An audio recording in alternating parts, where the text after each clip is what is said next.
going to find out. How are you doing this morning out in L.A.? I'm great. I am not financially ruined because that's not where I find my thrills, although I do gamble and did lose every single one of my bets yesterday. I'll be all right. I just was enjoying watching greatness, Nick. That's what happened yesterday. That is what happened yesterday. If you all of a sudden start seeing a lot more Fox Bet ads all over the network, just know that I personally funded them. Just know Fox Bet's like, wow, we have all this extra money. Let's throw it into a marketing budget. So congrats to the folks at Fox Bet. Congrats to Tom Brady for ring number 7. We're going to get to Brady in just a moment. We're going to get to, I think on Mondays, Joy, Colin does where Colin was wrong, where Colin was right. Yes. He does that for a segment on Mondays, right? Yes. Well, we could do a whole hour, a whole show, a whole week of where Nick was wrong and it just be repeated Tom Brady takes. We'll do something like that at 1 o'clock Eastern time. But where I want to start here quickly is with the MVP of the game, and that's Todd Bowles. And we'll get to Brady in 90 seconds, but first, let me give credit where it's due. What Todd Bowles did and what that defensive front did was wreck the entire game.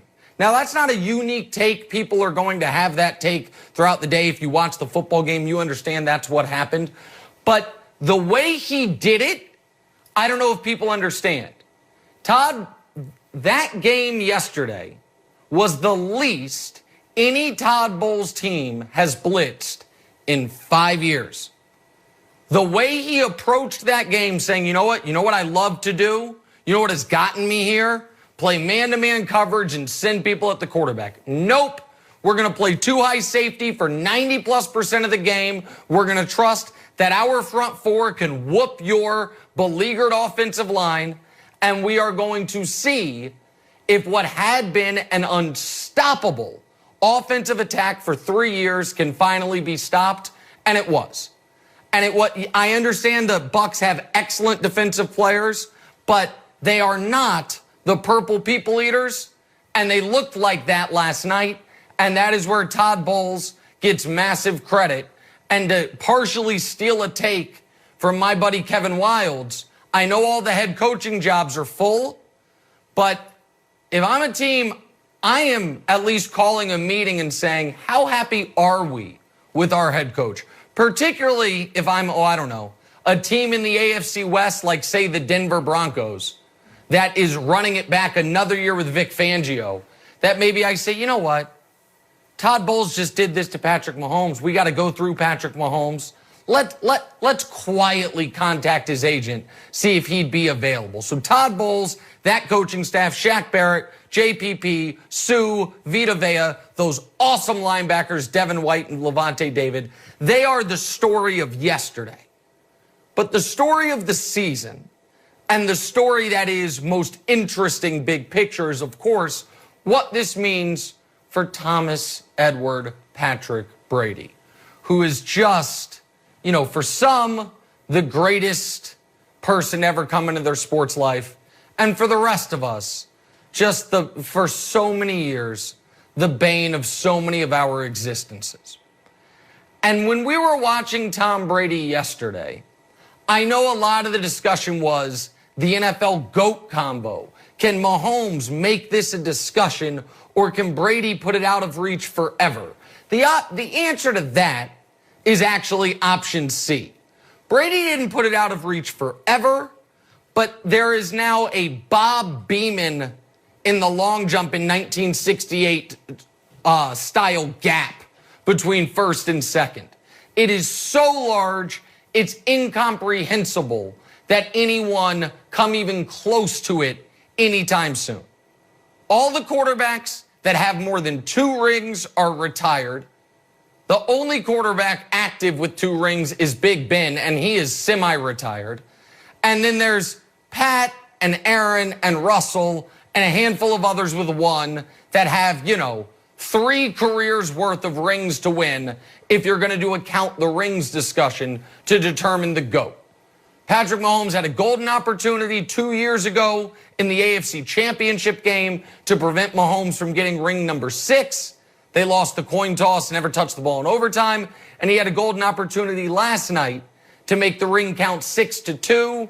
And for a lot of reasons we will get into, Mahomes had the worst game of his career, most of which is not his fault, but history won't remember that. History will not care that Eric Fisher was out. History will not care of Todd Bowles' defensive scheme. History will simply look at 0 touchdowns, 2 interceptions, the first time in his entire football life from high school his team didn't score a touchdown in a game. That's how they'll remember it, in 7-1 Brady.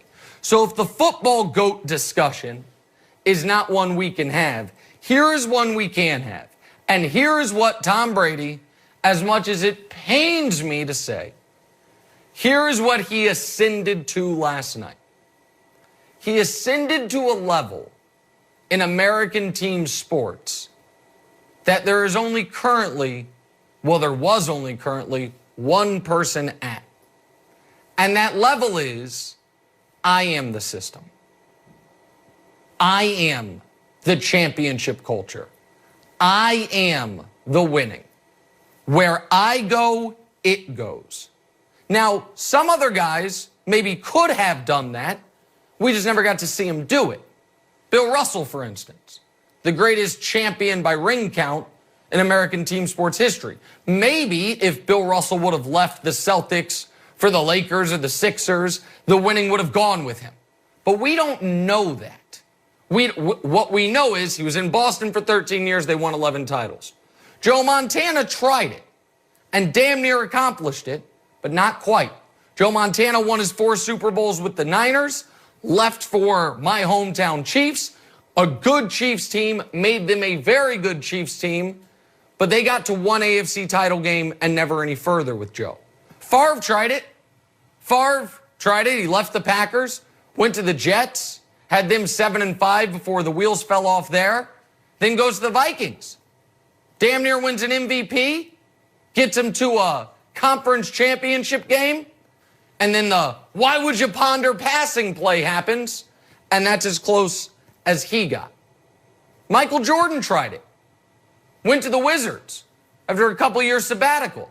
Now, we don't hold that time against Michael, and Michael played well, was a 20-point-a-game guy, but couldn't even get the Wizards to the postseason. And we understand he's 40 years old. It's not a knock, but it's the truth. And it's also the truth that with Michael, before Phil and after Phil, there was no winning whatsoever. Tom Brady has now done this outside of the New England cocoon. He has now done this without Bill Belichick. He has done this in his first season with a new team that was the losingest team historically in the history of American sports, with a head coach that was a good head coach, but not a proven championship head coach. So what did Tom Brady gain with this Super Bowl victory?